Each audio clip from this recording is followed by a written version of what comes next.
Olá, eu sou a Leca Rocha, atriz, e interpreto o seu caso virtual de relacionamento bizarro aqui. Kátia, idade 38 anos, dona de clínica de estética. Eu namorei um francês por quatro anos online. Isso porque a cada ano que eu tinha que ter mais segurança, parecia que eu tinha mais medo que algo ruim acontecesse. Eu não conseguia confiar naquela situação, mesmo com a gente conversando, com ele me mostrando tudo, falando com a minha família. E nesses 4 anos, ele veio umas 3 vezes para o Brasil, ficou comigo uns 15 dias e sim, conversou com a minha família, visitou vários países do Brasil, me levou para conhecer esses países. Não tinha nada de ruim nessa nossa relação. Ele fazia de tudo por mim. Até nesse tempo todo ele aprendeu português, então eu não me preocupei nem em aprender francês, nem em aprender inglês. Na última vinda dele ao Brasil, ele me convenceu de casar com ele, porque ele me pressionou na questão de já ser 4 anos online. Quem que ia suportar isso? Quem que ia confiar desse jeito? E como que eu ia jogar 4 anos de tempo dele, de tempo meu, perdidos pra nada? Já não tinha mais o que ele fazer para me provar que tava tudo bem, que nada de ruim ia acontecer, que ele realmente queria ficar comigo. Então, meio que ele bateu o martelo. Ou você aceita a minha passagem agora para ir para França e casar comigo, ou a gente encerra aqui, porque já foi muito tempo da minha vida, muito investimento para nada, não tem mais para onde fugir. Lion, idade 36 anos, assistente comercial. Então, conversando com os meus pais, eu resolvi ir. E a partir daí, a minha história vai de comédia para tragédia em um piscar de olhos. Chegando na França, o primeiro baque foi a mãe. A mãe dele, ela não me olhava com uma cara legal, ela não gostou de mim. Quando ele traduzia as coisas que ela falava, era pior ainda, porque assim, ele ficava enrolando para traduzir, porque eram coisas que não me fazia bem, né? Ela perguntava sobre por que eu não sei francês, o que que eu ia, com o que eu ia trabalhar lá. E quando era alguma coisa ruim, ela falava, ah, é porque no Brasil deve ser assim. Coisas que eu fiquei me esforçando para que ele falasse, porque ele não queria que eu ficasse com essa impressão, com medo de eu voltar correndo pro Brasil. O tratamento dele começou a mudar. Ele ficou de um dia pro outro, ele ficava estressado com qualquer coisa que eu perguntasse, que eu pedisse, que eu ficasse com medo, que eu estranhasse. Então, assim, chegou uma hora que tava frio e ele não queria comprar roupa de frio pra mim. A comida, ele começou a contar a quantidade que eu poderia colocar no meu prato, porque ele não ia conseguir, porque ele tava gastando muito com alimento. Eu comecei a perceber algumas coisas estranhas e falei que queria voltar para o Brasil. E ele disse que não, porque ele já tinha cancelado a passagem de volta e não ia ter como ele comprar outra passagem agora. Que estava tudo bem, que a gente ia se resolver. E era isso mesmo, porque a gente tinha combinado de eu ir para casar, não para voltar. Então tava tudo certo até aí. Só que já tava dando um mês e ele não falava nada da gente ir para casar. E enquanto isso, quando a gente começou a ter relações, é que veio a parte da comédia. Que eu não consigo voltar. Vou tentar explicar aqui pra vocês mais ou menos o que aconteceu. Primeira vez que a gente fez amor foi na cozinha. E subiu um cheiro de subaco. Mas até aí, gente, é normal, né? Sei lá, saiu do trabalho, tá cansado, não tomou banho e deu vontade ali. E às vezes soa e vem o cheirinho de sobaco mesmo, não tem problema. Faz parte, né, do instinto, da parte carnal, tá tudo certo. Nessa primeira vez eu não percebi nada demais. Só que aconteceu uma evolução durante esse quase um mês. Que sentada do lado dele no sofá, me subia às vezes um cheiro de carniça. E eu ficava procurando, sabe quando você até chega a enfiar o nariz no sofá pra ver da onde que tá vindo o cheiro da carniça? E buscava pelos cantos da casa, eu não entendia da onde que tava surgindo aquilo. Não tinha gato, não tinha animal dentro de casa pra tá fazendo nem nada. E também não entendi a evolução, porque assim, 5 vezes que a gente teve relação, eu não senti nada. Foi só depois por quê? Não sei. Na 6ª vez que a gente foi ter relação, de novo me veio o cheiro de que ou alguém tinha pisado em alguma merda, ou alguém tinha instalado uma privada ali do lado da gente, porque exalava na casa o cheiro de barro cozido, para não falar outra coisa. Na 7ª vez eu entendi que o cheiro tava vindo dele. Mas eu chegava perto da boca, não era a boca, não era o sobaco. E até eu entender que vinha de mais de baixo, ali da cratera da poupança dele, eu falei, não é possível, o que tá acontecendo? Porque ele tomava banho. No banheiro tinha lá a coisa para lavar as partes. Eu resolvi questionar ele sobre o cheiro do barro. E ele tranquilamente virou pra mim e falou assim: ah, esse é meu cheiro, naturalmente, é um cheiro natural. Você deve estar muito acostumada com essa coisa de perfume. No Brasil ficam tacando desinfetante em tudo e não sei o quê. Isso aqui é o perfume natural, o cheiro humano, vocês têm que acostumar, né? Falei, não, isso não é natural. O que tá acontecendo? A gente começou a brigar sobre isso porque era uma coisa que já tava me fazendo embrulhar o estômago na hora que a gente queria se atracar. Eis que no meio de tanta reclamação minha, porque eu já não queria mais encostar nele, esse ser de luz me abre a verdade que ele tomava banho, sim, só que ele não lavava a parte da cratera. Eu fiquei olhando pra cara dele e falei assim, mas como assim? Ele só deixava, às vezes ele não deixava nem escorrer a água. Porque no entendimento dele, ali era um lugar sagrado que não deveria ser tocado por ninguém, nem por ele mesmo. Então, ele não limpava ali aquela parte. A coisa começou a chegar num grau de eu não conseguir olhar nem pra cueca dele.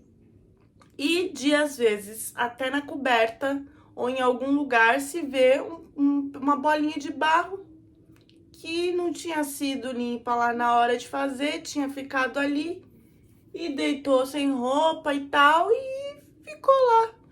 Imagina essa nojeira. E aí a minha frustração é que eu aguentei essa nojeira pra esse cara, depois de um tempo, me falar que aonde a gente tava, que eu achei estranho que a mãe dele só vinha e voltava, e pra mim ele morava com a mãe dele ainda, não era a casa dele. Ele tinha alugado ali, era tipo como se fosse um Airbnb de um amigo dele que tinha emprestado, e que ele tava saindo dali naquele momento. E do nada ele olhou pra mim assim, um belo dia virou e falou: olha, eu tava conversando com a minha mãe realmente não gostou de você, não vai dar certo isso, aqui não é minha casa, eu tô indo embora, boa sorte, boa vida pra você e tchau. Tipo assim, se vira, a gente não vai casar, eu cancelei a passagem, se resolva aí. E gente, ele assim, meteu o pé mesmo.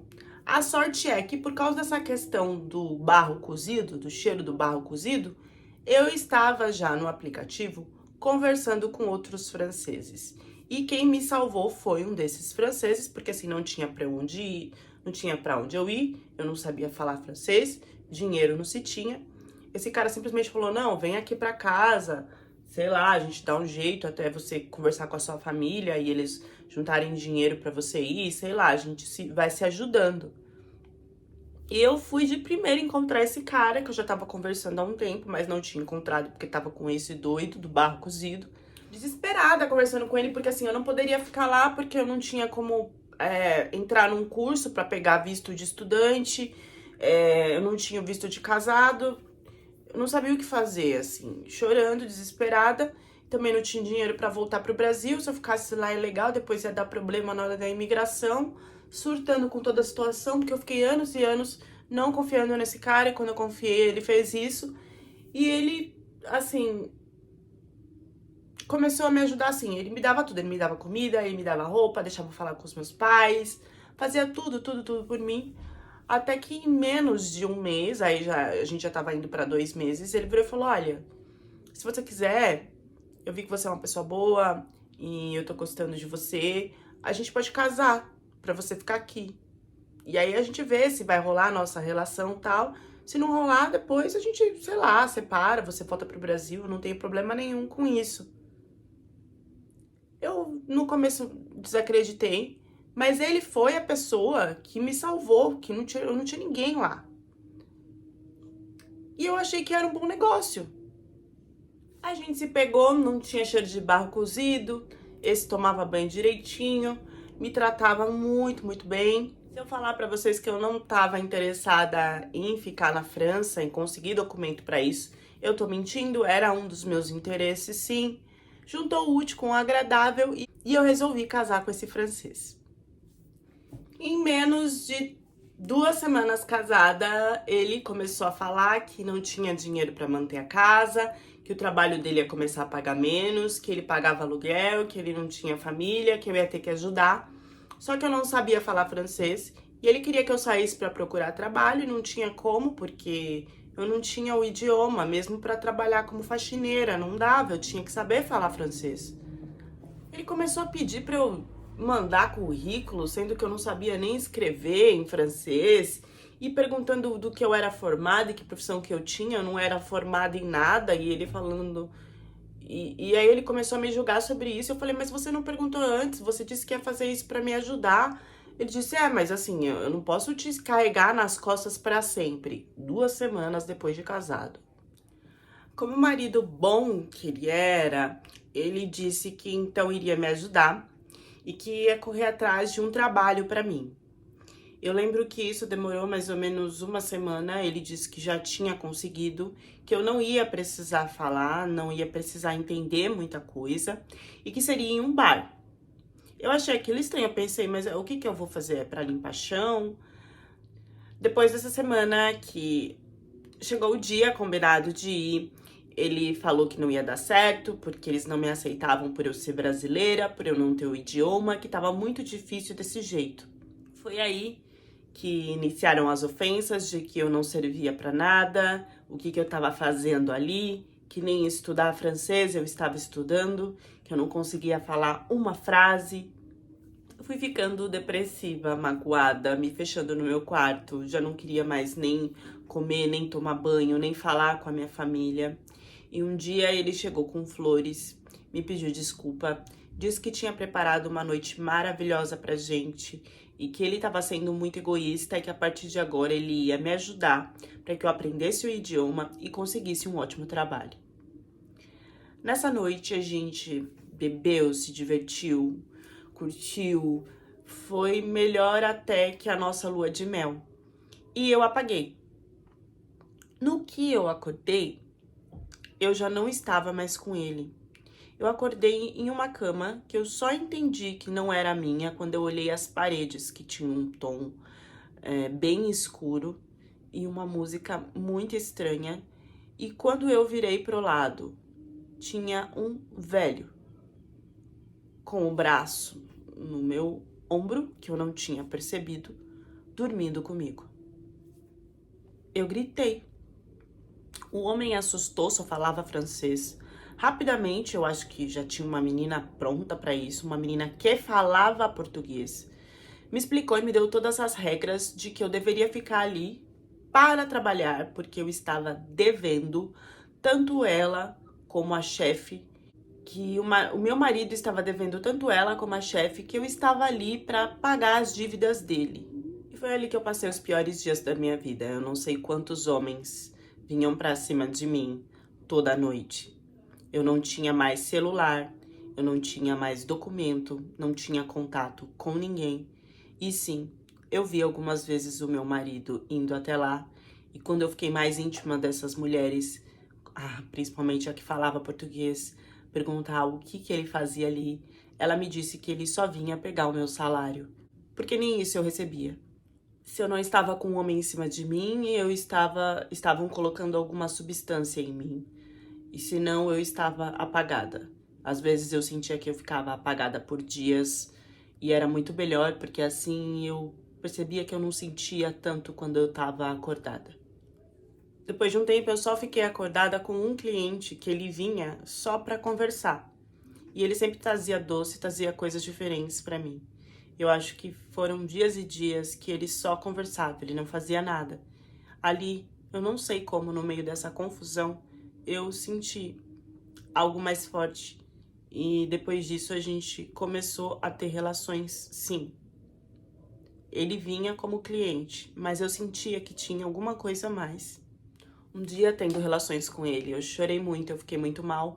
E ele voltou pagou, sei lá, pagou praticamente pra ficar o dia inteiro comigo.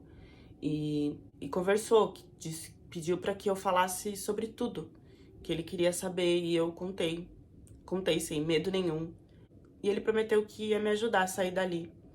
Naquele dia eu já não via a hora dele voltar de novo, porque eu via nos olhos dele que tinha muita sinceridade no que ele estava falando. Só que passou, sei lá, 1 semana, 2 semanas, 3 semanas e nada dele voltar. Eu vi que era mentira. Talvez ele tinha feito isso porque ele sentia prazer de ver alguém sofrendo, ou sei lá em que coisa que ele tava, ou sei lá o que ele tinha na cabeça. Eu já não confiava mais em ninguém. Ele apareceu depois de 4 semanas, falando que era muito difícil a minha situação, porque ele tinha tentado até me comprar, só que o valor era absurdo e parece que era um valor que esse meu marido estava recebendo além dos valores que os clientes pagavam. Que eu não tinha documentação, eu não tinha nada, não teria como resolver, mas que ele não ia desistir, que ele ia arranjar uma forma de eu sair de lá. Em um dos nossos encontros, que na verdade era o meu trabalho, porque eu não poderia sair daquele bar de jeito nenhum, ele falou que teve a ideia de que eu ficasse louca, que se eu não fosse mais útil para casa, ficasse doente, em uma situação deplorável, eles iam me jogar fora. E só que se eles percebessem que eu estava fingindo, a coisa ia pegar pro meu lado. Então, que se eu usasse muitas substâncias a ponto de ficar totalmente louca, seria mais fácil de resolver. Mas eles teriam que entender que aquilo não era coisa da substância e que era passageiro, e sim que eu estava por vários dias daquele jeito. Eu me senti de um jeito que eu não tinha a escolha, e eu resolvi aceitar fazer isso.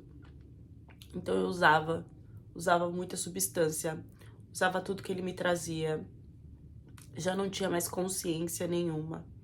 E ele disse que quando eu ficasse de uma forma que ele entendesse que dava pra falar que eu tava louca, ele ia tentar me tirar de lá.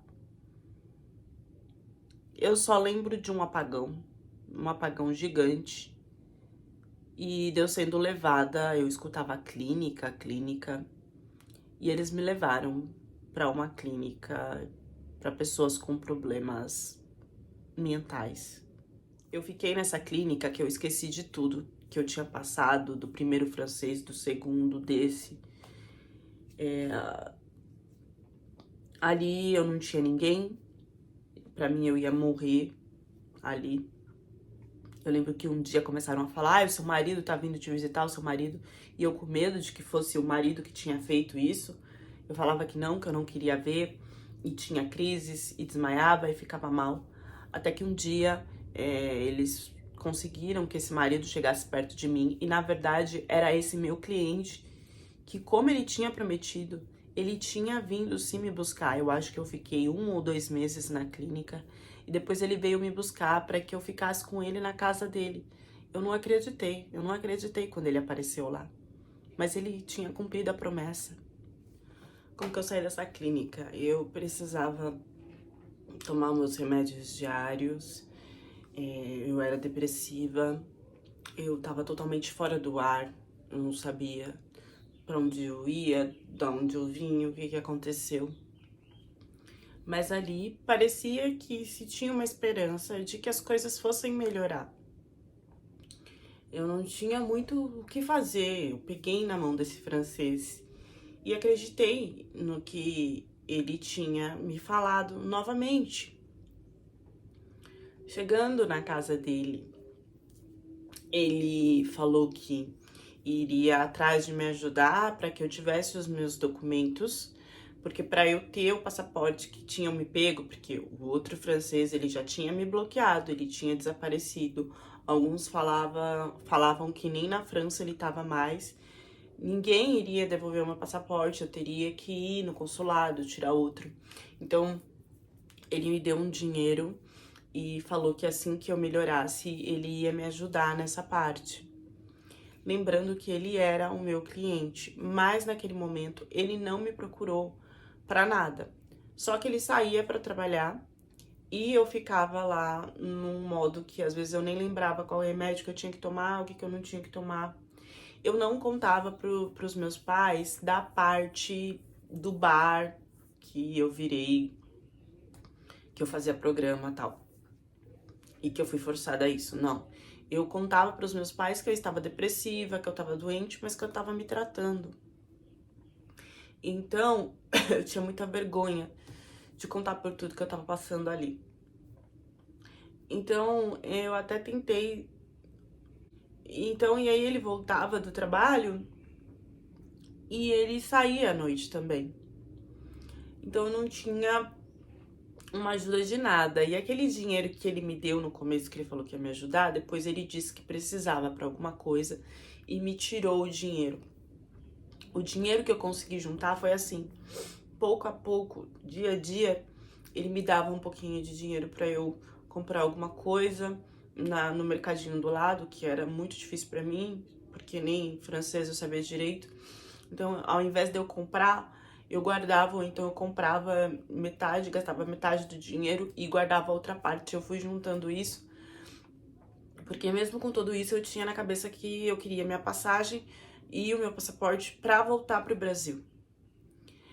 Quando eu fui melhorando, por mim mesma e pelos remédios e sei lá, por Deus, eu acho, que eu fui percebendo que, na verdade, ele saía à noite porque ele encontrava com outra mulher. O que ele tinha me prometido é que ele ia ficar comigo, que jurava amor eterno, mas na verdade, nesse tempo que eu tava doente, ele só não me ajudou, assim, ele me ajudou porque ele me deixou na casa dele, né? Mas ele tava com outra mulher. E ele me contou isso assim, ele falou, olha, eu não posso ter você nesse momento, eu preciso suprir as minhas necessidades, você não me ajuda com isso, então eu tava com essa mulher. Se a partir de agora você estiver bem, a gente pode começar a se relacionar. Então, pra ele, a nossa relação só iria começar a partir de que a gente estivesse fazendo amor. Então, ele começou a exigir que quando ele chegasse do trabalho, eu tivesse arrumada, feliz e preparada pra ele. Então, ele queria que eu fizesse cabelo, maquiagem, pé e mão, que eu tivesse com uma roupa bonita, tudo, pra ficar com ele. Era como se o lazer dele fosse me encontrar à noite pra fazer amor. Ele me deixava com a chave do apartamento, porque ele dizia que eu era livre pra ir embora a hora que eu quisesse. Só que eu não tinha passaporte, eu não tinha documento, eu não tinha nada. E eu já tinha casado com outro francês, eu tinha que resolver tudo isso. E eu não conseguia falar francês, eu não conseguia falar com ninguém. O celular, o que ele fez? Ele me deu um celular que eu podia fazer as coisas através do e-mail dele. Ou seja, ele ia ver o que eu tava fazendo. E à noite, toda vez que ele chegava, antes dele conversar comigo e tal, ele pegava o celular, lia com quem eu conversava, apagava, bloqueava coisa que ele não queria que eu fizesse. Eu tentei várias vezes falar com o consulado pela internet, mas era em francês, eu me dava uns brancos, eu não conseguia escrever, eu não conseguia fazer o contato, e pelo e-mail dele, quando eu via, tava apagado. E ele falava, eu não quero que você fale com essa mulher, e bloqueava quem é essa mulher, porque tá te ajudando, porque não precisa de ajuda, porque eu vou te ajudar. Ele me levou no consulado uma vez, e aí tava fechado, e disse que era só por e-mail, e aí ele ficou bravo, e falou que não queria mais ajudar, que era melhor eu ficar daquele jeito, que tava tudo bem daquela forma, mas eu precisava do meu documento para minha liberdade. E ele falava que não tava entendendo, que não conseguia fazer, e que então que eu me virasse sozinha, só que eu ficava confusa e eu não conseguia fazer. Ele diz que eu sou a menina dele, que eu só preciso ficar bonita para ele. Mas tem dia que eu não consigo nem levantar de tão mal que eu tô. Então, qualquer coisa que acontece assim, ele fica muito bravo e fala que vai me jogar pra rua, ou então que se eu ficar mal tomando esses remédios, eu vou ter que voltar pra clínica e eu vou ficar lá porque ele nunca mais vai me pegar. E ninguém sabe aonde eu tô. Ele faz eu fazer fotos, mostrar que eu tô bem, postar na internet, postar pra família.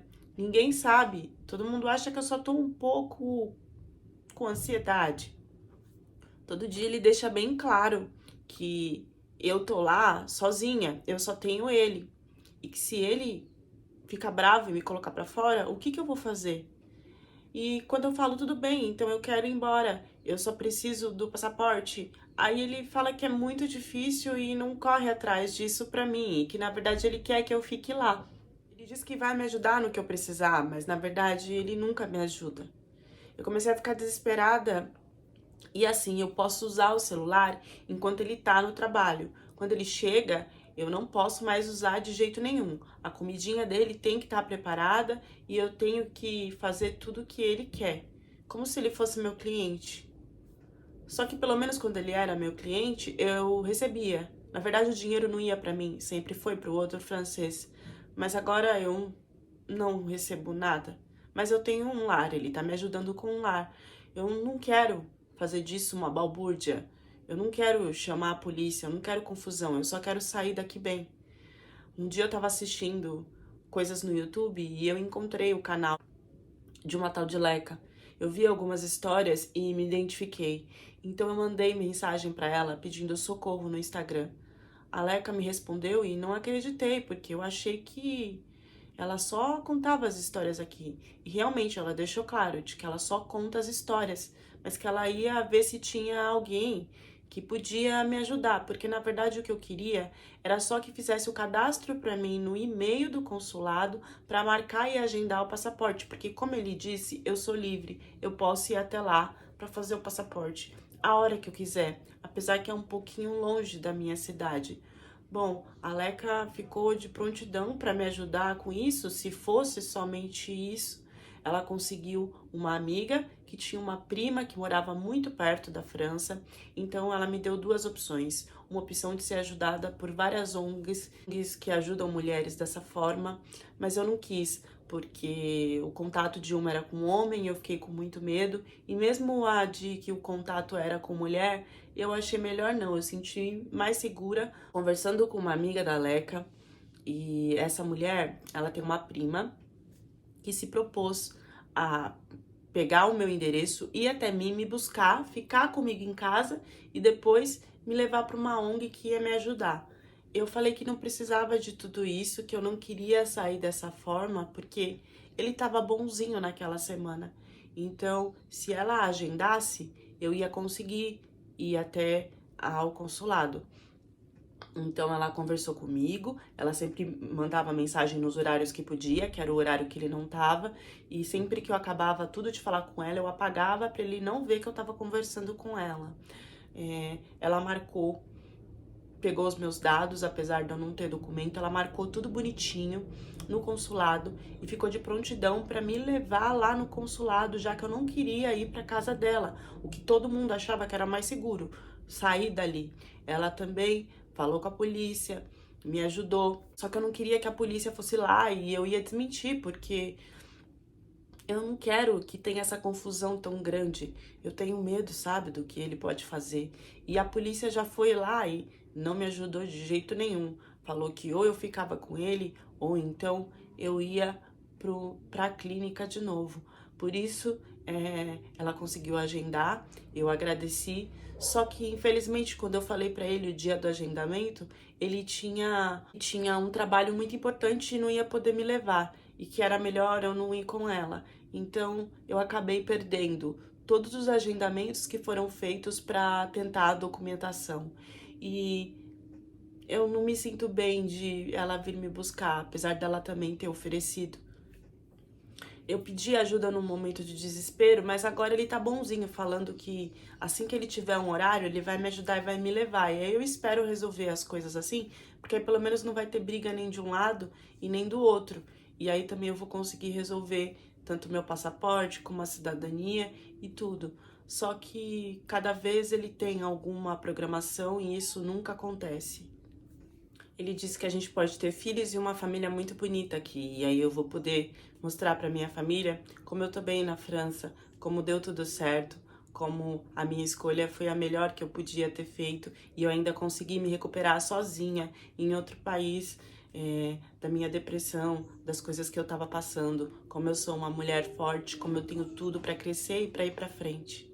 Se eu fizer as coisas certinhas, assim, do jeito que ele pede, é só eu ficar bem quietinha e arrumar toda a casa e fazer a comida dele, fazer as coisas que ele pede e fazer os desejos dele na hora que a gente tem que se relacionar. Às vezes ainda ele fica um pouco bravo e fala, não, quero que você vá embora, mas logo ele muda, sabe? Pianinha, aos poucos, eu sinto que eu vou conseguir. Com fé em Deus, tudo vai dar certo. O canal não é um canal de ajuda, o canal é um canal onde eu conto histórias de casos de relacionamentos bizarros. Eu, muito inexperiente que sou, no início as pessoas pediam socorro no meu direct, tipo, Leca, socorro, do nada, e queriam que eu ajudasse. Essa foi uma das que eu tentei, não vou fazer mais, porque eu não tenho experiência pra isso, eu não sou formada, né, não tem nada a ver.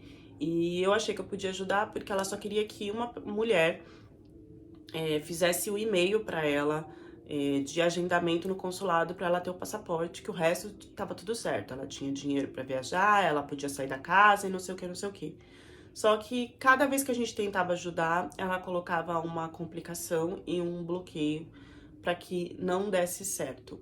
Foi tentado chamar a polícia, foi tentado ir até lá e oferecer ficar na casa de uma amiga, foi tentado levar no consulado, foi tentado fazer o agendamento várias vezes e levar no consulado, e nada disso deu certo porque a pessoa sempre dava para trás nas situações.